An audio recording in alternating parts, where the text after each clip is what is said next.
بسم الله والصلاة والسلام على رسول الله. ازيكم حبايبي؟ عاملين ايه؟ يا رب تكونوا بخير وبصحة وسعادة.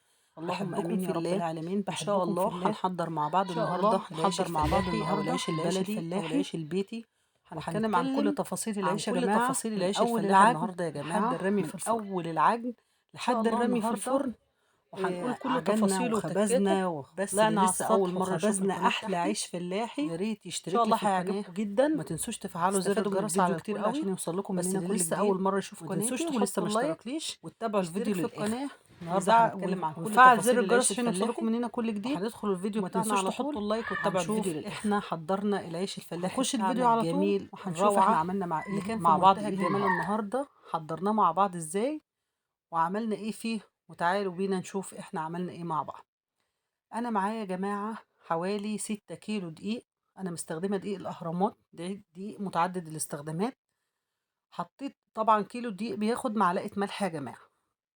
كيلو الدقيق بياخد معلقة ملح، وطبعا أنا بستخدم خميرة فورية. وحطيت معلقتين سكر عشان أنشط الخميرة اللي أنا لسه هحطها. بستخدم خميرة فورية، بس أنا النهاردة استخدمت خميرة بيرة. ممكن تعملي مكعب حلو كده لو انتي في الشتاء، تحطي خميرة كويس علشان خاطر العيش يخمر معاكي كويس وما يبقاش تقيل من تحت. لو انتي في الصيف طبعا مش هتكتري الخميرة. طبعا عملت فجوة كده في وسط العجين، وهبدأ أحط مية دافية. لو انت في الشتاء تعجني بمية دافية، لو انت في الصيف بتعجني بمية من الحنفية عادية خالص. وطبعا بقلب الخميرة البيرة كويس، لان لازم ادوبها في مية كويس قوي قبل ما احطها في الايه في العجين بتاعي او في الدقيق بتاعي اللي انا هعجنه. تمام يا حبايبي. طبعا لو احنا هنتكلم، طبعا انا زودت المية بتاعتي، وهبدأ ان انا اسمي الله واعجن العجين بتاعي كويس. انا اتكلمت معاكم في فيديوهات العجين كتير يا جماعة. لازم العجين يتعجن كويس عشان العيش يطلع مظبوط معاكي. إذا اديتِ العجين حقه، العيش هيطلع زي الفل معاكِ. تمام. أنا طبعًا باتوّه الدقيق كله في المَيّة الأول، وبعدين هابدأ ألِت العجين بتاعي لَتّة محترمة. لازم أتوّه الدقيق كله بالمَيّة الأول لحد ما كل الدقيق يتوه خالص، وما يبقاش معايا دقيق خالص باين خالص. يبقى معايا عجين وأبدأ ألِتّه. تمام. تمام مع بعض. إحنا يا جماعة لو هنتكلم عن الدقيق بتاعنا، الدقيق يا جماعة ممكن تستخدمي أي دقيق عندك. ممكن تستخدمي الدقيق العلامة الأولى لو انتوا فلاحين زي حالتنا. ممكن تستخدمي بس خلي بالك لا يكون دقيق بيسيح. ممكن تستخدمي دقيق القمح، وخلي بالك لا يكون سياح. تمام. ممكن تستخدمي أي دقيق. لو انت عايزة تستخدمي الدقيق الزيرو اللي هو العلامة الأولى، وكان الدقيق بيبقى له عرق قوي، ممكن تحط عليه كيلو دقيق بلدي عشان بيطريه ويخليه زي الفل معاك. تمام. انا زي ما انتم شايفين كده وانا بتكلم معاكم بدأت الت العجين بتاعي. مرحلة اللت بتاعة العجين ديت يا جماعة ضرورية جدا ان انت تعجني عجينك كويس. في البداية كده العجين هيبقى بيتقطع معاكي ومليش عرق خالص. كتر ما انت بتعجنيه هيربي عرق، ولونه كمان هيفتح معاكي وهيبقى زي الفل. طيب أنا ممكن أترك العجين ده دقيقتين وأرجع ألِتّ فيه تاني، لإن أمّا بتتركيه دقيقتين 2 بس وترجعي تلِتّي العجين بيربّي عرق. أنا بدأت أطُب العجين بقى بالشكل اللي أنتم شايفينه ده، ودي آخر مرحلة في العجين بتاعي طَبّه. وبعد أمّا أخلّص الطَبّ خالص هالِمّه وهارُش على وشه حبّة دقيق كده، ونغطّيه ونتركه في مكان دافي علشان يختمر معانا كويس أوي. تمام يا حبايبي. تمام مع بعض. طبعا انا بنصحك لو انت في الشتاء واحنا داخل علينا فصل الشتاء وبتعجني، ما تعجنيش في مكان فيه هوا. كل خطوات العجين ما تعملهاش في مكان فيه هوا خالص، عشان العجين هيعمل طبقة قشرة منك وهيبقى شكله مش تمام خالص، وخصوصا لما تكوني بتقرصيه. بدأت ألم عجيني وهرش على وشه حبة دقيق بساط كده صغيرين، وهغطي العجين بتاعي وأشيله في مكان دافي أو مكان كويس أوي. تمام. اديني رشيت الدقيق يا جماعه، وهغطي العجين واتركه. وهو بياخد في الصيف حوالي ساعه او ساعه، من ساعه لساعه ونص. اما في الشتاء من ساعه ونص لساعتين. تمام. العجين بتاعي اختمر وملى الطبق بتاعي بالشكل اللي انتوا شايفينه ده. وهبدا ارش الرده بتاعتي او النخاله بتاعتي. طبعا يا جماعه الرده ديت برضه انا بنخلها لا يكون واقع فيها اي حاجه. زيها زي الدقيق. الدقيق في بدايه العجن لازم تنخليه كويس، خاصه في فصل الصيف، عشان ممكن الدقيق يكون واقع في حاجه مش كويسه. جايباه انت لو شارياه خصوصا من محل او من سوبر ماركت، ممكن يكون واقع في حاجه مش كويسه. أو يكون في سوسة في دودة، لكن انت دلوقتي برضو الردة زيها زي الدقيق. بدأت أقرص أو أقطع العيش بتاعي. تقطيع العيش يا حبايبي حسب المطرحة اللي عندك. وانا اتكلمت كتير، لو انت لسه مبتدئ او بتشوف الفيديو بتاعي اعملي كيلو دقيق واحد وجربي فيه. هتجربي فيه وتقطعي القطعية بتاعتك صغيرة، قد البيضة مرتين، قد البرتقانة الصغيرة، وتجيبي مطرحة صغيرة وتجربي عليها. وأول ما تتعلمي وتبقي زي الفل مرة على مرة هتتعلمي، تبدأي تعملي الكمية اللي انت عايزاها. أنا طبعا بقطع العجين بتاعي بالشكل اللي انتوا شايفينه ده. ولازم يا جماعة، الفرق بين فصل الصيف وفصل الشتاء انك تغطي العجين بتاعك، خاصة انا بقرص على دقيق. انا بقرص او بقطع العجين بتاعي على دقيق، سواء بقى سواء على دقيق او مش دقيق، انت لازم في فصل الشتاء عشان داخل علينا لازم انت تغطي عجينك كويس. وطبعا التغطية بالقماشة الأولانية، لأن انت بتحطي قماشة أو اتنين، يا ريت تكون قطن علشان خاطر ما تخليش يعمل طبقة قشر. خلصت أنا الصينية الأولانية وبدأت أعمل اللوح بتاعي ده يا جماعة، اسمه طاولة أو لوح. بقرص الطاولة بتاعتي اللي بعد كده، أو بقطع الطاولة بتاعتي.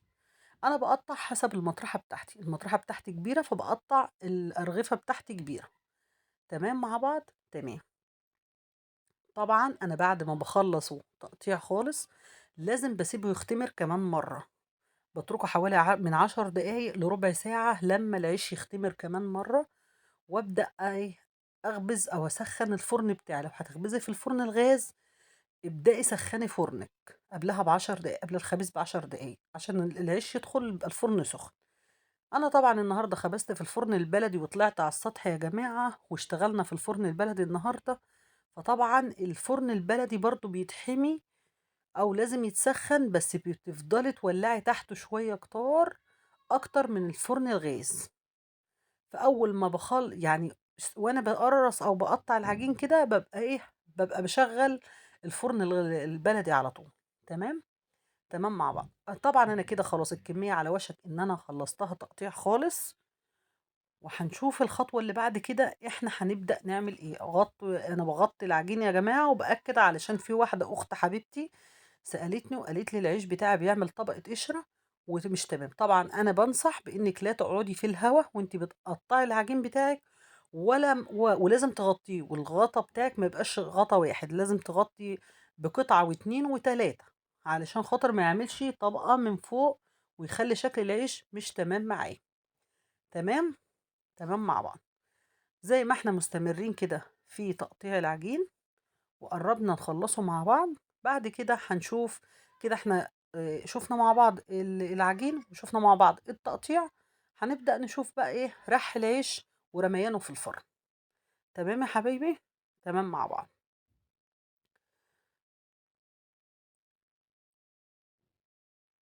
هابدأ بعد ما أسخّن الفرن بتاعي كويس. وطبعًا لازم الفرن بتاعِك تمسحيه كويس أوي، ما تسيبيهوش من غير ما تمسحيه. لازم تمسحيه عند الخبيزة علشان الفرن يبقى فيه حاجة مش كويسة، يخلّي العيش معاكِ آآ ي يبقى متهبِّب أو متوسّخ. وخاصةً الفرن البلدي لازم تمسحيه كويس علشان تخبزي فيه ما يطلّعش أي حاجة على على طبعًا أنا سمّيت الله. وده أول رغيف معايا يا جماعة، بدأت أحدفه في الفرن البلدي بتاعي. تمام يا حبايبي. أنا عاملة فيديوهات خبيز كتيرة أوي، أوي على القناة. وما شاء الله اتكلمت في تفاصيل العجين والخبيز والرَّح والرمي في الفرن، اتكلمت في تفاصيل كتيرة جدًا تخُص الخبيز. تمام مع بعض يا حبايبي؟ تمام. أول ما الرغيف يبدأ يحمَر معايا أو ينتفخ معايا، هاضيّر الرغيف، أجيب اللي ورا قدّام واللي قدّام ورا، عشان اللي جوّه يَمّة النار بيبقى أحمَر يعني كويس، واللي برّه لسه ما احمرش كويس. فأنا أول ما باضيّره باخلّي الرغيف ياخد كُلّه لون واحد وأبدأ أخرّج الرغيف. ما شاء الله لا قوة إلا بالله. شايفين يا جماعة شكل العيش؟ تمام مع بعض. طبعًا أنا بدأت في الرغيف اللي بعده. وده اللي فات ده يا جماعة ما كانش أول رغيف معايا، ده كان أول رغيف أصوّره. تمام، تمام مع بعض. طبعًا الرِّحة يا جماعة أنتِ بتحطّي الرغيف بتاعِك على المطرحة وتبدئي تنطُري لقدّام وترجعي، أو تدوّري الرغيف، تحاولي بقدر الإمكان تنطُري لقدّام وترجعي لحد الرغيف ما يتدوّر ويكبر معاكِ. هيبقى زي الفل. بصوا ما شاء الله لا قوة الا بالله، العيش طالع زي الفل معانا، زي الفل ما شاء الله. النهارده خبزنا حبة عيش ما شاء الله لا قوة الا بالله. بصوا يا جماعة النهارده يعني مفيش أحلى من العيش البيتي، وبتضمني نضيفة. وانتوا عارفين العيش الأفران البلدي بره بقى شكله عامل ازاي. ربنا يرحمنا برحمته يا جماعة. تمام مع بعض تمام. أنا هوريتكم النهارده الخبيز البلدي أو العيش البلدي أو العيش الفلاحي، وده كان الفيديو بتاعي النهارده. يا رب الفيديو بتاعي يكون نال إعجابكم. وده كان العيش اللي أنا خبزته النهارده، كان ما شاء الله لا قوة إلا بالله، كان تحفة. وال6 كيلو دقيق رمولي كمية عيش ما شاء الله لا قوة إلا بالله.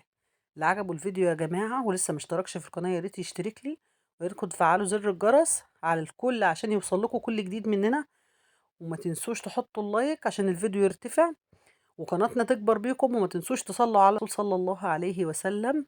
والسلام عليكم ورحمة الله وبركاته.